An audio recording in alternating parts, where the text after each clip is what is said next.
ಸಹಕಾರ ಮಾಡಬೇಕು ಅಂತ ನೆನಪು ಮಾಡ್ತಾ ಇದ್ದೀನಿ.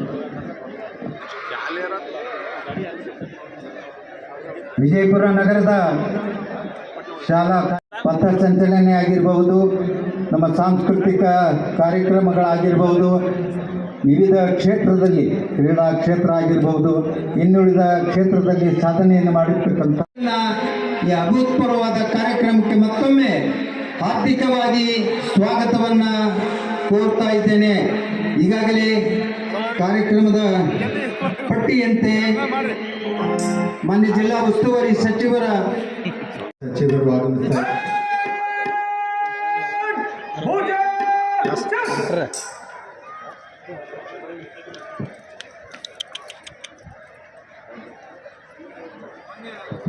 ಮಾನ್ಯ ಸಚಿವರಿಂದ ಧ್ವಜಾರೋಹಣ. ದಯವಿಟ್ಟು ಎಲ್ಲರೂ ಎದ್ದು ನಿಲ್ಲಬೇಕು.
ಈಗ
ದಯವಿಟ್ಟು ಎಲ್ಲರೂ ಶಾಲಾ ಮಕ್ಕಳು ಕುಳಿತುಕೊಳ್ಳಬೇಕು.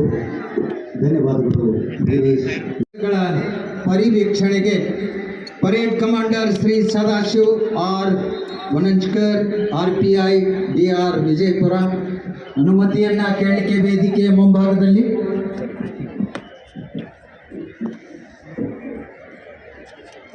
ಗಣರಾಜ್ಯೋತ್ಸವದ ಕವಾಯತಿನಲ್ಲಿ ಒಟ್ಟು 22 ತುಕಡಿಗಳು ಭಾಗವಹಿಸಿದ್ದು ಗಣರಾಜ್ಯೋತ್ಸವದ ಕವಾಯತಿನ ಪರಿವೀಕ್ಷಣೆ ಸಜ್ಜಾನೆ.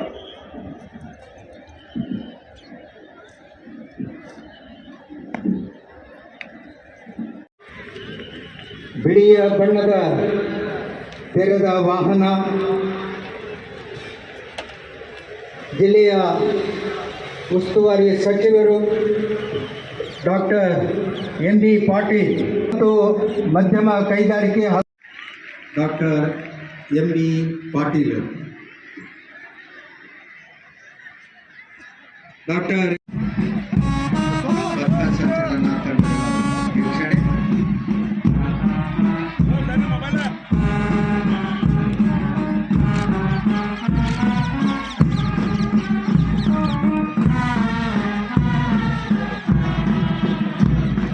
ರಾಜ್ಯೋತ್ಸವದ ಧ್ವಜಾರೋಹಣವನ್ನು ನೆರವೇರಿಸಿ ಡಾಕ್ಟರ್ ಎಂ.ಬಿ. ಕೌಮಾರಿ ಅವರು ತೆರೆದ ವಾಹನದಲ್ಲಿ ಇಂದಿನ ಗಣರಾಜ್ಯೋತ್ಸವದ ಶುಭಾಶಯಗಳನ್ನು ಸರ್ವರಿಗೂ ಕೋರುತ್ತಾ ಪಥ ಸಂಚಲನ ತಂಡಗಳ ವೀಕ್ಷಣೆಯನ್ನು ಮಾಡ್ತಾ ಇದ್ದಾರೆ.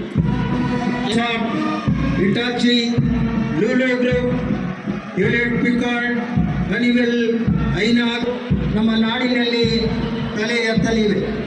ಲೂಲೋ ಗ್ರೂಪ್ ಹಾಗೂ BL ಅಗ್ರೋದಂತಹ ದಿಗ್ಗಜ ಸಂಸ್ಥೆಗಳು ಆಹಾರ ಸಂಸ್ಕರಣಾ ಉದ್ಯಮವನ್ನು ಸ್ಥಾಪಿಸಲಿಕ್ಕೆ ಸಕಾರಾತ್ಮಕವಾದ ಒಂದು ಸ್ಪಂದನೆ ಮಿಕ್ಕಿ ಬಂಡವಾಳ ನಮ್ಮ ನಾಡು ಮತ್ತು ನಮ್ಮ ಜಿಲ್ಲೆಯಲ್ಲಿ ಇಲ್ಲಿ ಹೂಡಿಕೆಯಾಗಲಿದೆ. ಈ ಒಂದು ಕಾರ್ಯಕ್ರಮದಲ್ಲಿ ಮಾನ್ಯ ಪೂಜ್ಯ ಮಹಾಪೌರರು ಮಹಾನಗರ ಪಾಲಿಕೆ ಸನ್ಮಾನ್ಯ ಶ್ರೀಮತಿ ಮಹೇಜಬಿನ್ ಅಬ್ದುಲ್ ರಜಾಕ್ ಪೋರ್ತಿ ಅವರು ಕೂಡ ನಮ್ಮ ಜೊತೆಗಿದ್ದಾರೆ. ಮಾನ್ಯ ವೇದಿಕೆಗೆ ಬರ್ತಾ ಇದ್ದಾರೆ. Parade commander Sadashiv R Vananjkar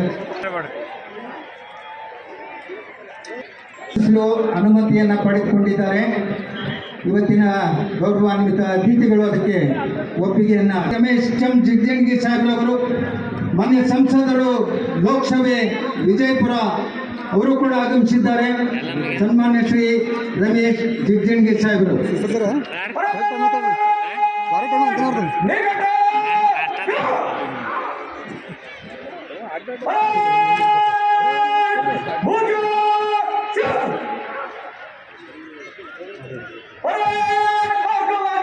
ಬಲಕ್ಕೆ ತಿರುಗಲು 3ರಲ್ಲಿ 3ರಂತೆ ಬಲಕ್ಕೆ ತಿರುಗಿ.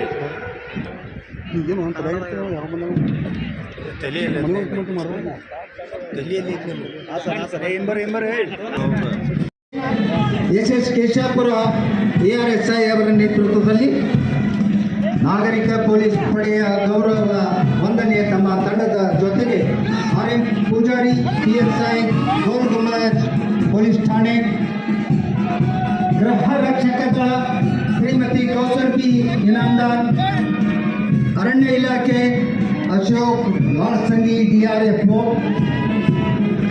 ಅಗ್ನಿಶಾಮಕ ಇಲಾಖೆ ಶ್ರೀ ವಿಠೋಬಾ ಡವಳೆ ಸಹಾಯಕ ಅಗ್ನಿಶಾಮಕ ಠಾಣಾಧಿಕಾರಿ, NCC ಹಿರಿಯರ ವಿಭಾಗ ಚೇತನ್ ಇವರ ನೇತೃತ್ವದಲ್ಲಿ ಕ್ಯಾಪ್ಟನ್ MB ಕನ್ನೂರ್ ಅವರ ಮಾರ್ಗದರ್ಶನದಲ್ಲಿ ಈ ತಂಡವನ್ನು ಅನುಸರಿಸಿ ಸೈನಿಕ್ ಶಾಲೆ ವಿಜಯಪುರ ಗೃಹ Patil, first officer KV Mahesh ಮತ್ತು ಸತೀಶ್ ಜತ್ತಿಯವರ ನೇತೃತ್ವದಲ್ಲಿ SS ಶೇಖೆ ಅವರ ಮಾರ್ಗದರ್ಶನದಲ್ಲಿ ದಿವ್ಯಾ ರಾಠೋಡ್ BLDE ಬಾಲಕಿಯರ ಪ್ರೌಢಶಾಲೆ NCC ತಂಡ, ಶ್ರೀ ಸಂಗನ ಬಸವ ಅಂತಾರಾಷ್ಟ್ರೀಯ ಶಾಲೆ ಬಾಲಕಿಯರ ತಂಡ, ಪ್ರಾಪ್ತಿ ಗುಂತೂರೆ ಮಹಾನಂದ ಅಗಸ್ತಿಯವರ ಮಾರ್ಗದರ್ಶನದಲ್ಲಿ ಸರ್ಕಾರಿ ಕೃಷಿ ಆಧಾರಿತ ಬಾಲಮಂದಿರ ಹಿರಿಯ ವಿಭಾಗ ವಿಜಯಪುರ ಆಕಾಶ್ ರಾಠೋಡ್, ರಾಮು ಚಲವಾದಿಯವರ ನೇತೃತ್ವದಲ್ಲಿ SF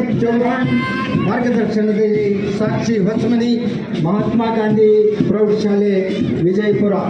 ಭಾರತ ಸೇವಾದ ತಂಡ KGMPS ತೊರವಿ ತಂಡದಿಂದ ದೀಕ್ಷಾ ಮನ್ಗುಳಿಯವರ ನೇತೃತ್ವದಲ್ಲಿ ನಂದಾ ಕಿಕೋಟಿಯವರ ಮಾರ್ಗದರ್ಶನದಲ್ಲಿ HPS ಶಾಂತಿನಗರ ತೊರವಿ ಭಾರತ ಸೇವಾದಳ ತಂಡ ಯಲ್ಲವ್ವ ಹಂಜಗಿಯವರ ನೇತೃತ್ವದಲ್ಲಿ ಶ್ರೀಮತಿ LL ತೊರವಿಯವರ ಮಾರ್ಗದರ್ಶನದೊಂದಿಗೆ ಶ್ರೀ LK ಕುಲಕರ್ಣಿಯವರ ಮಾರ್ಗದರ್ಶನದಲ್ಲಿ ಕುಮಾರ್ ಮೊಹಮ್ಮದ್ ಮಶಾಫತ್ ಇನಾಮದಾರ್ ಅವರ ನೇತೃತ್ವದಲ್ಲಿ ಶ್ರೀ ರುಕ್ಮಾಂಗದಾರ್ ಪ್ರಾಥಮಿಕ ಶಾಲೆ ವಿಜಯಪುರ ತಂಡ, ಸೆಂಟ್ ಜೋಸೆಫ್ ಶಾಲೆ ವಿಜಯಪುರ ಕುಮಾರ್ ಶರಾನ್ ಜೋಸೆಫ್ ಅವರ ನೇತೃತ್ವದಲ್ಲಿ ಶ್ರೀ ಅನಿಲ್ ತೊರವಿ ಅವರ ಮಾರ್ಗದರ್ಶನದಲ್ಲಿ KGHPS ಶಾಲೆ 12 ನಂಬರ್ ಶಾಲೆ ದರ್ಗಾ ಭಾರತ ಸೇವಾದಳ ತಂಡ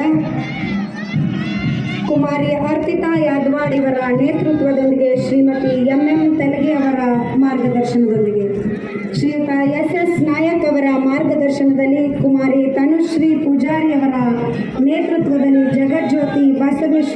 ಪ್ರೌಢಶಾಲೆ ರಂಭಾಪುರ, ಭಾರತ ಸೇವಾದಳ ತಂಡ, Shantiniketan CBSE international school Vijayapura, Kumar Prajwal Koracha, Shri Anil Kumar ಅವರ ಮಾರ್ಗದರ್ಶನದಲ್ಲಿ, ಶ್ರೀ ಸಾಯಬಣ್ಣ ಅಡವಿ ಅವರ ಮಾರ್ಗದರ್ಶನದೊಂದಿಗೆ ಕುಮಾರ್ ಪ್ರತೀಕ್ ಗೌಡ ಅವರ ನೇತೃತ್ವದಲ್ಲಿ ಸಂಗನ ಬಸವ ಅಂತಾರಾಷ್ಟ್ರೀಯ ಶಾಲೆ ಕವಲ್ಗಿ ಬಾಲಕರು, ಪದವಿ ಪೂರ್ವ ಕಾಲೇಜು ವಿದ್ಯಾರ್ಥಿಗಳು, ಸ್ಕೌಟ್ಸ್ ಮತ್ತು ಗೈಡ್ಸ್ ತಂಡ, ಕುಮಾರ್ ಸಂದೀಪ್ ಗಗನಮಲ್ಲಿ ಅವರ ನೇತೃತ್ವದಲ್ಲಿ, ರೋವರ್ ಲೀಡರ್ MB ಕಣ್ಣೂರ್ ಅವರ ಮಾರ್ಗದರ್ಶನದಲ್ಲಿ ಗಣರಾಜ್ಯೋತ್ಸವ ದಿನದ ಆಚರಣೆಯ ಈ ಸುಂದರ ಕಾರ್ಯಕ್ರಮದಲ್ಲಿ ನೆರೆದಿರುವ ಎಲ್ಲರಿಗೂ ಮತ್ತು ಜಿಲ್ಲೆಯ ಜನತೆಗೂ ನನ್ನ ಹಾರ್ದಿಕ ಅಭಿನಂದನೆಗಳು.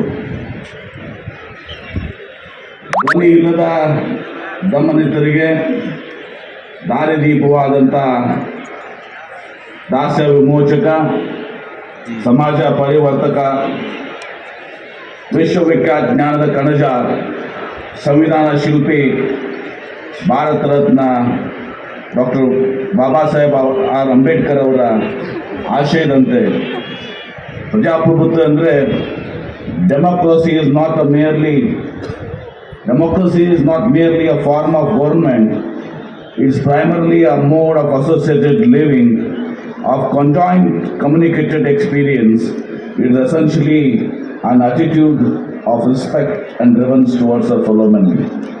ಅದರಂತೆ ನಮ್ಮ ಸಂವಿಧಾನವು ಕೊಡಮಾಡಿರುವ ಅವಕಾಶಗಳ ಸಮಾನತೆಯನ್ನು, ಮುಕ್ತತೆಯನ್ನು ಮತ್ತು ಸುಸ್ಥಿರತೆಯನ್ನು ಸಮಗ್ರವಾಗಿ ಘೋಷಿಸಿ ಕಾಪಾಡಿಕೊಂಡು ಬಂದಿರುವ ಸ್ವತಂತ್ರ ಭಾರತವು ಕಳೆದ 77 ವರ್ಷಗಳ ಅವಧಿಯಲ್ಲಿ ಸಾಮಾಜಿಕ, ಸಾಂಸ್ಕೃತಿಕ, ಆರ್ಥಿಕ, ಶೈಕ್ಷಣಿಕ, ವೈಜ್ಞಾನಿಕ, ರಾಜಕೀಯ, ಧಾರ್ಮಿಕ, ವೈಚಾರಿಕ ಮತ್ತು ಸಾಹಿತ್ಯಿಕ ಕ್ಷೇತ್ರದಲ್ಲಿ ಅದ್ಭುತ ಪ್ರಗತಿ ಕೈದು ಕಲ್ಯಾಣ ರಾಜ್ಯ ಸ್ಥಾಪನೆಯ ಗುರಿಯನ್ನು ಬಹುತೇಕ ಸಾಧಿಸಿ ಎಂದು ಹೇಳಲು ಅಭಿಮಾನ ಪಡುತ್ತೇನೆ.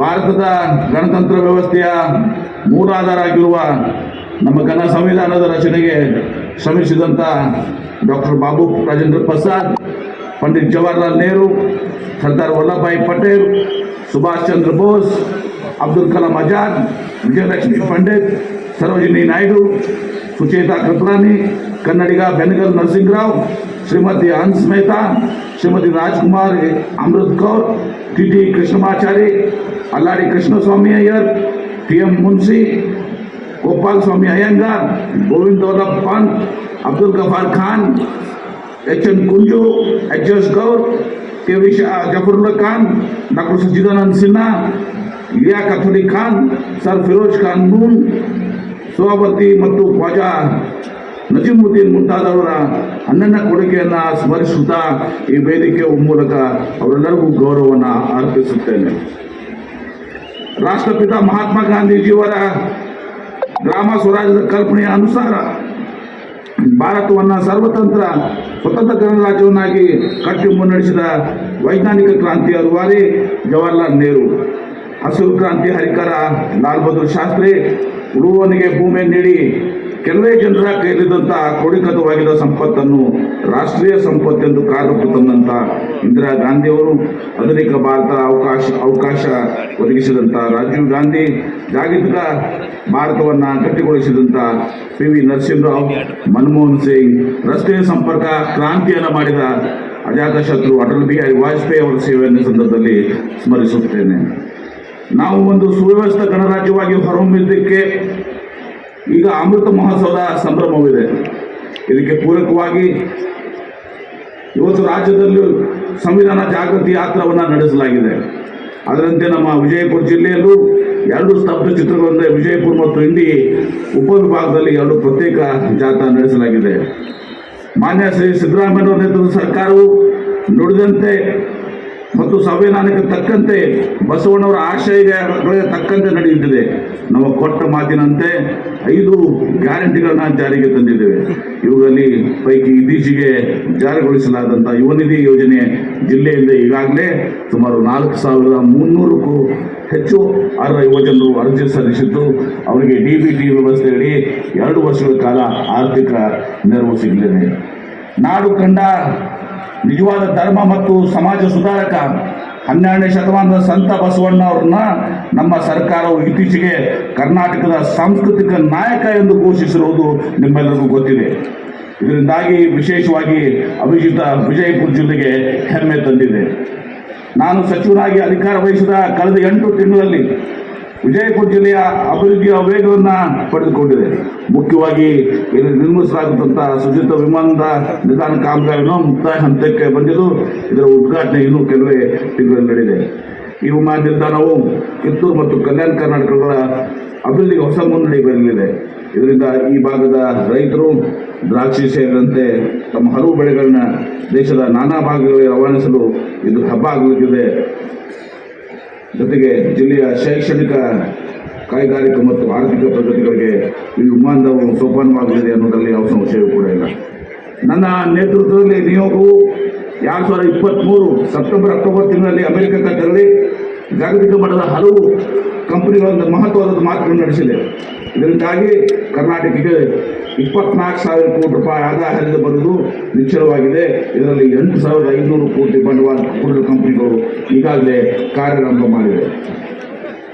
ಈ ವರ್ಷ ಎಲ್ಲರೂ ಕೂಡ ಬರಗಾಲವಿದೆ. ಇದಕ್ಕೆ ನಮ್ಮ ಜಿಲ್ಲೆಯನ್ನು ಹೊರತಲ್ಲ. ಹೀಗಾಗಿ ಕುಡಿಯುವ ನೀರು ಪೂರೈಕೆಗೆ ಕ್ರಮ ವಹಿಸಲಾಗಿದ್ದು ಅಧಿಕಾರಿಗಳ ಸ್ಪಷ್ಟ ನಿರ್ದೇಶನಗಳನ್ನ ಕೊಡಲಾಗಿದೆ. ಇದಲ್ಲದೆ ಜಾನುವಾರುಗಳಿಗೆ ಮೇವು ಪೂರೈಕೆ, ಉದ್ಯೋಗ ಖಾತ್ರಿ, ಪರಿಹಾರ ವಿತರಣೆ ಇತ್ಯಾದಿಗಳು ಆದ್ಯತೆ ಕೊಡಲಾಗಿದೆ. ಬ್ರಿಟಿಷ್ ಕಾಲದಿಂದಲೂ ಬರಗಾಲಕ್ಕೆ ತುತ್ತಾಗಿದ್ದ ವಿಜಯಪುರ ಜಿಲ್ಲೆಯ ಮಳೆ ಬರುವ ಪ್ರಮಾಣ ಸರಾಸರಿಗಿಂತ ಕಡಿಮೆ ಇತ್ತು. 4 ವರ್ಷಗಳಲ್ಲಿ 1 ವರ್ಷ ಮಾತ್ರ ಉತ್ತಮ ಬೆಳೆ, ಉಳಿದ 3 ವರ್ಷಗಳ ಕಡಿಮೆ ಪ್ರಮಾಣದ ಮಳೆ ಕಾರಣ ಇಲ್ಲಿ ಸತತ ಬರಗಾಲದಿಂದ ಕೃಷಿಯನ್ನೇ ನಂಬಿರುವ ಜನತೆ ಅನಿವಾರ್ಯವಾಗಿ ಕಟ್ಟಿಕೊಳ್ಳಲು ಗುಳೆ ಹೋಗುವ ಪ್ರಮಾಣ ಹೆಚ್ಚಿತ್ತು.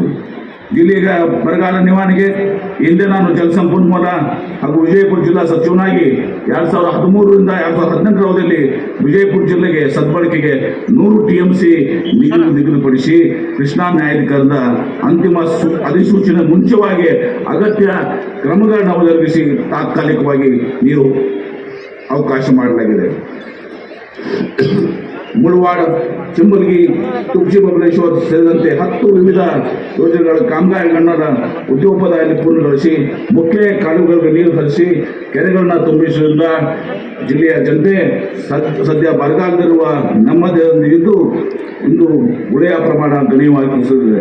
ಗುಳೆ ಹೋದವರು ಮರಳಿ ತಮ್ಮ ಗ್ರಾಮಗಳಲ್ಲಿ ವ್ಯವಸಾಯ ಆರಂಭಿಸಿದ್ದಾರೆ. ಇದೇ ರೀತಿ ಇದೀಗ ಬೃಹತ್ ಕೈಗಾರಿಕೆ ಹಾಗೂ ಮೂಲಭೂತ ಸೌಕರ್ಯ ಮತ್ತು ವಿಜಯಪುರ ಜಿಲ್ಲೆ ಉಸ್ತುವಾರಿ ಸಚಿವರಾಗಿ ಜಿಲ್ಲೆಯ ಅಭಿವೃದ್ಧಿಗೆ ನನ್ನ ಕನಸಿನ ಯೋಜನೆ ಹಾಕಿಕೊಂಡಿದ್ದು ರೂಪುರೇಷೆ ಸಿದ್ಧವಾಗುತ್ತಿದೆ. ಇದಕ್ಕೆ ಪೂರಕವಾಗಿ ಸಾರ್ವಜನಿಕರು ತಮ್ಮ ಸಲಹೆ ಸೂಚನೆಗಳನ್ನು ನೀಡಿದಲ್ಲಿ ರಿಪುತ್ವಾದಗಳನ್ನು ಇದರಲ್ಲಿ ಸೇರಿಸಿಕೊಳ್ಳಲಾಗುವುದು.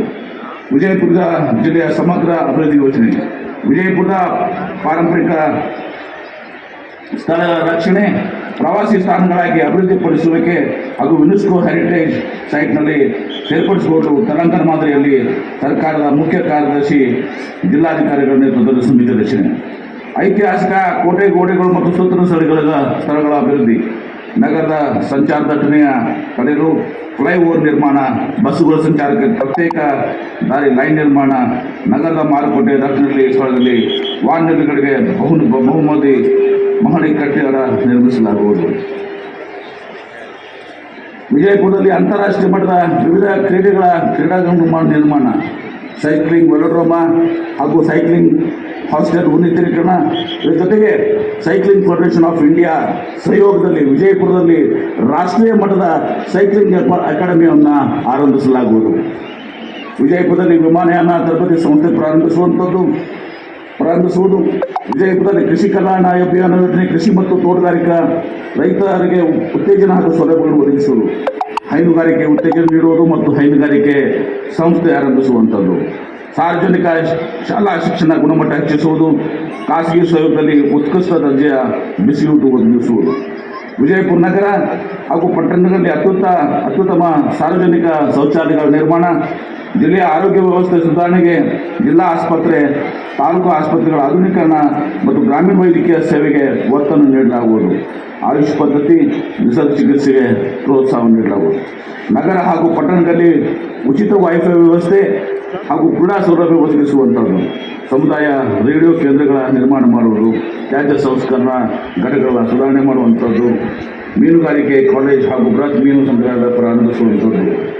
ಶತಮಾನದ ಸಂತ ಪರಮಪೂಜ್ಯ ಶ್ರೀ ಸಿದ್ದೇಶ್ವರ ಶ್ರೀಗಳು ಸದಾ ಇಷ್ಟಪಡುತ್ತಿದ್ದ ಪರಿಸರ, ಪ್ರಕೃತಿ ಕುರಿತಾಗಿ ಅವರ ನೆನಪಿನಲ್ಲಿ ವಿಜಯಪುರ, ಮಮದಾಪುರ ಅಥವಾ ಬಾಬಾನಗರ ಇಲ್ಲಿ 1,000 ಎಕರೆ ಪ್ರದೇಶದಲ್ಲಿ ಬೃಹತ್ ಮಾನವ ಮತ್ತು ಕಾಡು ನಿರ್ಮಾಣ ಕಾಡು ಹಾಗೂ ಶಾಲಾ ಕಾಲೇಜುಗಳಿಗಲ್ಲಿಯೇ ವಿಜ್ಞಾನ ಸಂಶೋಧನೆ ಕೇಂದ್ರ ಪ್ರಾರಂಭಿಸುವ ಉದ್ದೇಶ ಇದೆ. ಹಾಗೆಯೇ ಕಳೆದ ವಾರ ಸ್ವಿಟ್ಜರ್ಲ್ಯಾಂಡ್ ದೇಶದ ದಾವೋಸ್ ನಗರದಲ್ಲಿ ವಿಶ್ವ ಆರ್ಥಿಕ ಸಮಾವೇಶದಲ್ಲಿ ವರ್ಲ್ಡ್ ಎಕನಾಮಿಕ್ ಫೋರಂ ಕೂಡ ನಾನು ರಾಜ್ಯ ಸರ್ಕಾರದ ಉನ್ನತ ನಿಯೋಗದ ನೇತೃತ್ವವನ್ನು ವಹಿಸಿ ಪಾಲ್ಗೊಂಡಿದ್ದೆ. ಇಲ್ಲೂ ಕೂಡ ಜಗತ್ತಿನ ಪ್ರಮುಖ ಕಂಪನಿಗಳಾದಂಥ HP, Lilly, Nestle, BL Agro, SCL ಮುಂತಾದ ಕಂಪನಿಗಳನ್ನು ಮಾತನಾಡಿಸುವ ಮೂಲಕ ರಾಜ್ಯಕ್ಕೆ 22,000 ಕೋಟಿ ರೂಪಾಯಿಗಳ ಹೆಚ್ಚಿನ ಬಂಡವಾಳ ಬರುವುದನ್ನು ಖಾತ್ರಿಪಡಿಸಿಕೊಳ್ಳಲಾಗಿದೆ. ಈ ಪೈಕಿ ಲಿಲ್ಲು ಕಂಪನಿಯು ವಿಜಯಪುರದಲ್ಲಿ 300 ಕೋಟಿ ರೂಪಾಯಿ ವೆಚ್ಚದಲ್ಲಿ ಹಣ್ಣು ಮತ್ತು ತರಕಾರಿ ಸಂಸ್ಕರಣೆ ಘಟಕವನ್ನು ತೆರೆಯುವುದನ್ನು ಸಹ ಒಪ್ಪಿಕೊಂಡಿದೆ. ಅದರಲ್ಲದೆ ಉತ್ತರ ಪ್ರದೇಶದ ಮೂಲ BL Agro ಕಂಪನಿ ಕೂಡ ನಮ್ಮ ಜಿಲ್ಲೆಯಲ್ಲಿ ತನ್ನ ಆಹಾರ ಸಂಸ್ಕರಣಾ ಘಟಕವನ್ನು ಆರಂಭಿಸಲು ಮುಂದೆ ಬಂದಿದೆ. ಇದರಿಂದಲೂ 100 ಕೋಟಿ ರೂಪಾಯಿಗಳ ಬಂಡವಾಳ ಹೂಡಿಕೆ ಇಲ್ಲಿ ಆಗಲಿದೆ. ಇವುಗಳಿಂದ ಪ್ರತ್ಯಕ್ಷವಾಗಿ ಮತ್ತು ಪರೋಕ್ಷವಾಗಿ ಜಿಲ್ಲೆಯಲ್ಲಿ 5,000ಕ್ಕೂ ಹೆಚ್ಚು ಉದ್ಯೋಗಗಳು ಸೃಷ್ಟಿಯಾಗಲಿವೆ. ಇದಕ್ಕೆ ಪೂರಕವಾಗಿ ನಮ್ಮ ಜಿಲ್ಲೆಯ ಕೈಗಾರಿಕೆ ಬೆಳವಣಿಗೆ ಸಾಧಿಸಬೇಕು. 21ನೇ ಶತಮಾನದ ಜಾಗತಿಕ ಸ್ಪರ್ಧೆಯಲ್ಲಿ ನಾವು ಉಳಿದುಕೋಬೇಕು ಅಂದರೆ ಇದು ಅನಿವಾರ್ಯವಾಗಿದೆ. ಏಕೆಂದರೆ ಇದರಿಂದ ಕೃಷಿ ಕ್ಷೇತ್ರದ ಮೇಲೆ ಅತಿಯಾದ ಅವಲಂಬನೆ ಕಡಿಮೆಯಾಗಿ ಉದ್ಯೋಗ ಸೃಷ್ಟಿ ಸಾಧ್ಯವಾಗಲಿದೆ. ಇದನ್ನು ನಾವು ಮರೆಯಬಾರದು. ಇದನ್ನು ಗಮನದಲ್ಲಿಟ್ಟುಕೊಂಡು ನಾವು ಹೆಜ್ಜೆ ಇಡುತ್ತಿದ್ದೇವೆ.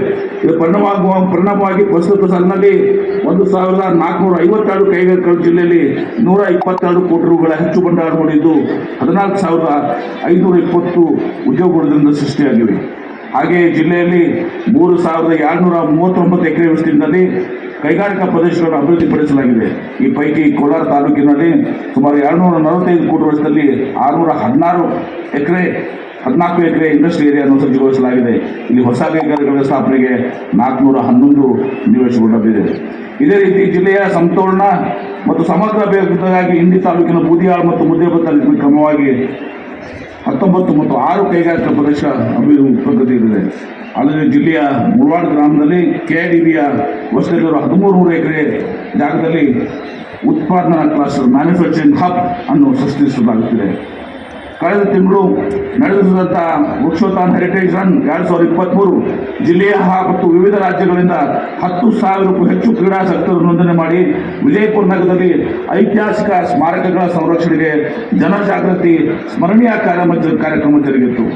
ಅದರಂತೆ ಪ್ರತಿ ವರ್ಷ ಇಂತಹ ಕಾರ್ಯಕ್ರಮವನ್ನು ನಡೆಸಲಾಗುವುದು. ವಿಜಯಪುರ ಜಿಲ್ಲೆಯ ವಿದ್ಯಾರ್ಥಿಗಳು ರಾಷ್ಟ್ರ ಮಟ್ಟದ ವಿವಿಧ ಕ್ರೀಡೆಗಳಲ್ಲಿ ಸಾಧನೆ ಮಾಡಿದ ಹೆಮ್ಮೆಯ ವಿಷಯ. ಅಕ್ಷತಾ ಬಿರಾದಾರ್, ರಾಹುಲ್ ರಾಠೋಡ್, ಪಾಯಲ್ ಚವಾಣ್, ಛಾಯಾ ನಾಗಶೆಟ್ಟಿ, ಕೋಕಿಲಾ ಚವಾಣ್, ಜ್ಯೋತಿ ಲಮಾನಿ, ದೀಪಿಕಾ ಪಡ್ತಾರೆ 7 ಜನ ರಾಷ್ಟ್ರ ಮಟ್ಟದ ಸೈಕ್ಲಿಂಗ್ ಸ್ಪರ್ಧೆಯಲ್ಲಿ ಅತ್ಯುತ್ತಮ ಸಾಧನೆ ತೋರಿಸಿದ್ದಾರೆ. ಅದಲ್ಲದೆ ಮೊಹಮ್ಮದ್ ಜಹೀರ್ ಇನಾಮ್ದಾರ್ ಮಧ್ಯಪ್ರದೇಶದಲ್ಲಿ ಜರುಗಿದ ವಾಲಿಬಾಲ್ ಪಂದ್ಯಾವಳಿಯಲ್ಲಿ ಕರ್ನಾಟಕವನ್ನು ಪ್ರತಿನಿಧಿಸಿದ್ದು ಎರಡು ತಂಡ 2ನೇ ಸ್ಥಾನ ಪಡೆದಿದೆ. ಈ ಎಲ್ಲ ವಿದ್ಯಾರ್ಥಿಗಳಿಗೆ ನಾನು ಹೃದಯಪೂರ್ವಕವಾದಂಥ ಅಭಿನಂದನೆಗಳನ್ನು ಸಲ್ಲಿಸ್ತೇನೆ. ದೆಹಲಿಯಲ್ಲಿ ಇಂದು ನಡೆಯುತ್ತಿರುವ ಗಣರಾಜ್ಯೋತ್ಸವದ ಪಥಸಂಚಲನಕ್ಕೆ ಸಿಂದಗಿಯ JT ಪವಾರ್ ಕಲಾ ವಾಣಿಜ್ಯ ಹಾಗೂ ವಿವಿ ಸಾಲಿಮಠ್ ವಿಜ್ಞಾನ ಮಹಾವಿದ್ಯಾಲಯದ BA ಅಂತಿಮ ವರ್ಷದ ವಿದ್ಯಾರ್ಥಿ ಬಸಲಿಂಗ ಹಿರೇಮಠ್ ಮತ್ತು BD ಸಂಸ್ಥೆಯ SP ಕಲಾ ಮತ್ತು KCB ಜ್ಞಾನ ಮಹಾವಿದ್ಯಾಲಯದ BA ಪ್ರಥಮ ವರ್ಷದ ಅಖಿಲ ಭಾರತ ಥಾಲ್ ಸೈನಿಕ್ ಶಿಬಿರದಲ್ಲಿ ನಗರದ ಸರ್ಕಾರಿ ಪದವಿ ಪೂರ್ವ ಕಾಲೇಜು ವಿದ್ಯಾರ್ಥಿ ಬಸವರಾಜ್ ತೋಟದ ಭಾಗವಹಿಸಿ ಆರೋಗ್ಯ ಮತ್ತು ಹೈಜೀನ್ ಸ್ಪರ್ಧೆಯಲ್ಲಿ ವಿಜೇತನಾಗಿ ಚಿನ್ನದ ಪದಕ ಪಡೆದು ಜಿಲ್ಲೆಗೆ ಕೀರ್ತಿ ತಂದಿದ್ದಾನೆ.